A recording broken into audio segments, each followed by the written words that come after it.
تو میرے بھائیوں اور دوستوں، میں عرض یہ کرنا چاہتا ہوں آپ سے بعد میں اور اپنے آپ سے پہلے اپنے واسطے سے آپ حضرات عرض کرنا چاہتا ہوں کہ ربیع الاول کا مہینہ اس لحاظ سے بڑا مبارک مہینہ ہے کہ اللہ تعالیٰ نے اس کو سرکار دو عالم صلی اللہ علیہ وسلم کے دنیا میں بھیجنے کے لیے انتخاب فرمایا۔ اور جب ربیع الاول کا مہینہ آتا ہے تو ہمارے ملک میں خاص طور پر جگہ جگہ، گلی گلی، محلے محلے محفلیں منعقد ہوتی ہیں۔ سرکار دو عالم صلی اللہ علیہ وسلم کی سیرت طیبہ بھی کا بیان بھی ہوتا ہے، جلسے بھی ہوتے ہیں، چراغاں بھی کرتے ہیں لوگ، اور نہ جانے کیا کچھ عید میلاد النبی کے نام پر کیا جاتا ہے۔ لیکن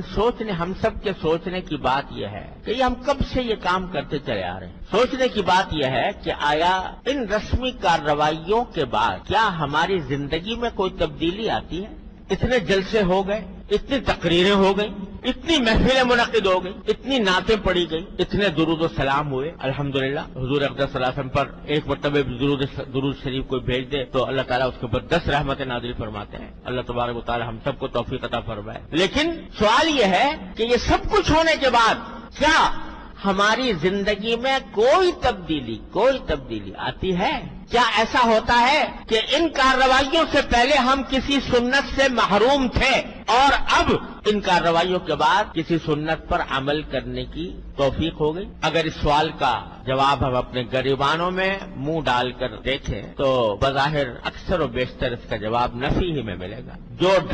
جس ڈھب پر زندگی پہلے چل رہی تھی اب بھی چلتی ہے، پہیا جس طرح گھوم رہا تھا اب بھی گھوم رہا ہے۔ پہلے اگر سرکار دو عالم صلی اللہ علیہ وسلم کی سنتوں کی اتباع کی فکر نہیں تھی اب بھی نہیں، تو بتائیے کہ آیا اس بات سے سرکار دو عالم صلی اللہ علیہ وسلم خوش ہوں گے کہ میری امت کے لوگوں نے میری تعریفیں تو بہت کر لی، لیکن کیا میں جس کام کے لیے آیا تھا اور جو پیغام میں لے کر آیا تھا، جو سنتیں میں نے وضع کی تھیں، ان کے اوپر عمل میں کیا صورتحال پیدا، اس پر عمل کی طرف دھیان نہیں، تو کیا اس سے خوشی ہوگی سرکار دو عالم صلی اللہ علیہ وسلم؟ کیا آپ دنیا میں اسے تشریف لائے تھے کہ آپ کی تعریف میں قصیدے پڑھے جائیں؟ آپ کو تو پیشکش ہوئی تھی کہ اگر آپ چاہیں تو دنیا کا سارا مال و دولت آپ کے قدموں میں ڈھیر کر دیا جائے، اگر آپ چاہیں سردار بننا چاہیں تو ہم سب متفقہ طور پر آپ کو سردار بنانے کے لیے تیار ہیں، اگر آپ کو حسن و جمال کی خواہش ہے تو دنیا کا منتخب حسن و جمال آپ کی خدمت میں پیش کر دیا جائے، ساری پیشکش کر دی گئی، مگر آپ اپنے اس پیغام سے، اپنی اس تعلیم سے باز آ جائیں۔ سرکار دو عالم صلی اللہ علیہ وسلم جواب میں کیا فرمایا تھا کہ اگر میرے ایک ہاتھ میں آفتاب اور ایک ہاتھ میں مہتاب بھی دے دو گے تو میں اپنے اس دین کی اس تبلیغ سے باز نہیں آ سکتا۔ سرکار دو عالم صلی اللہ علیہ وسلم اگر محض تعریف ہی کرانی ہوتی تو وہ اس وقت پیغام قبول کر لیتے۔ تو ہم سب کے سوچنے کی بات یہ ہے کہ آیا ان ربیع الاول کے مہینے کے آنے کے بعد ہم سرکار دو عالم صلی اللہ علیہ وسلم کی تعلیمات پر عمل میں کوئی ہمارے ترقی ہوتی ہے؟ بلکہ افسوسناک بات یہ ہے کہ حضور اقدس صلی اللہ علیہ وسلم کی سیرت طیبہ کے نام پر ہم وہ کام کرتے ہیں جو سرکار دو عالم صلی اللہ علیہ وسلم نے جن کی ممانعت فرمائی، جو ناجائز قرار دیے، جو شریعت میں ناجائز۔ سیرت النبی کا جلسہ ہو رہا ہے اور اس کے اندر نمازیں فوت ہو رہی، اس کے انتظام میں، جلسے کے انتظام میں، جلوس کے انتظام میں نمازیں جا رہی ہیں۔ وہ نماز جو بستر مرگ پر بھی معاف نہیں ہے، وہ نماز چھوٹ رہی ہے، جماعت چھوٹ رہی ہے۔ اور اب تو یہ ہونے لگا ہے کہ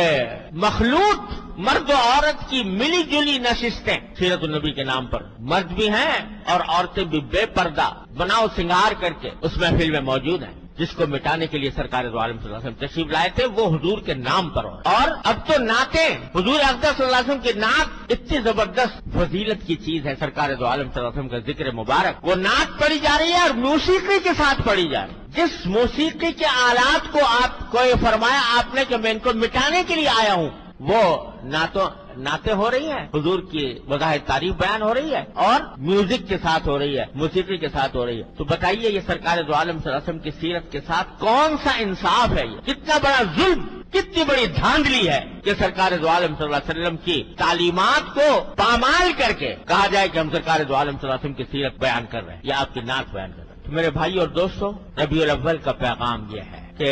ان رسمی کارروائیوں میں پڑھنے کے بجائے یہ دیکھو اگر واقعی سرکار دو عالم صلی اللہ علیہ وسلم کے ساتھ محبت کا دعویٰ ہے، اگر واقعتاً سرکار دو عالم صلی اللہ علیہ وسلم کے امتی ہو تو کم از کم اس مہینے میں اتنا جائزہ لے لو کہ سرکار دو عالم صلی اللہ علیہ وسلم کی کون سی سنت پر ہم عمل کرتے ہیں اور کون سے پہ عمل نہیں کرتے، جس پر نہیں کرتے اس کے اوپر اب کرنے کی کوشش کریں۔